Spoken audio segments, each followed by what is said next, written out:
আমাৰ সন্মানীয় সভাপতি অসম প্ৰদেশ কংগ্ৰেছ কমিটিৰ সন্মানীয় গৌৰৱ গগৈ ডাঙৰীয়াৰ 95 নং ডিমৌ সমষ্টিত নিৰ্বাচন খেলিব বুলি যিটো কথা আচলতে আমি প্ৰচাৰ মাধ্যমত দেখিছোঁ, আমাৰ সেই সম্পৰ্কে কোনো অৱশ্যে তথ্য নাই। মই জিলা কংগ্ৰেছৰ এগৰাকী সভাপতি হিচাপে এই ক্ষেত্ৰত সভাপতিৰ পৰা আমি তেনেকুৱা ধৰণৰ কোনো কথা জানিব পৰা নাই।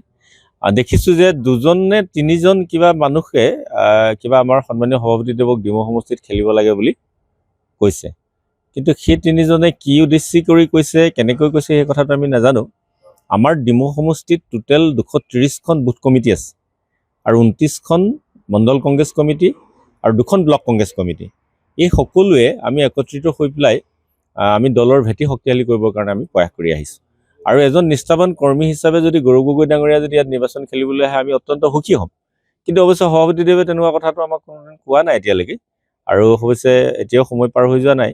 কিন্তু এটা কথা ঠিক যে আমাক আজিৰ তাৰিখত জিলা কংগ্ৰেছৰ সভাপতি হিচাপে আমি আমাৰ দলীয় কাম কাজ শক্তিশালী কৰিবৰ কাৰণে প্ৰত্যেকজন বুথৰ সভাপতি, মণ্ডলৰ সভাপতিক লগত লৈ আমি আগুৱাই গৈ আছোঁ আৰু দলৰ ভেটি আমি শক্তিশালী কৰি আছোঁ। আৰু মই এগৰাকী প্ৰাৰ্থী হিচাপে তাত প্ৰাৰ্থিত্বৰ বাবে আবেদন কৰিছোঁ। ডিমৌ সমষ্টিৰ বাবে আপুনিও প্ৰাৰ্থিত্বৰ বাবে আবেদন কৰিছে? হয়, কৰিছোঁ।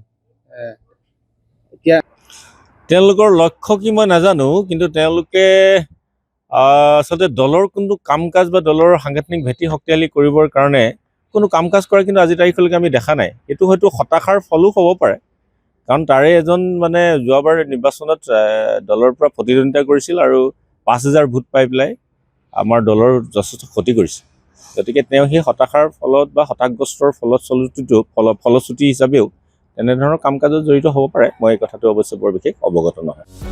যিকোনো খবৰৰ বাবে যোগাযোগ কৰক আমাৰ এই নম্বৰত 9181 307 2221।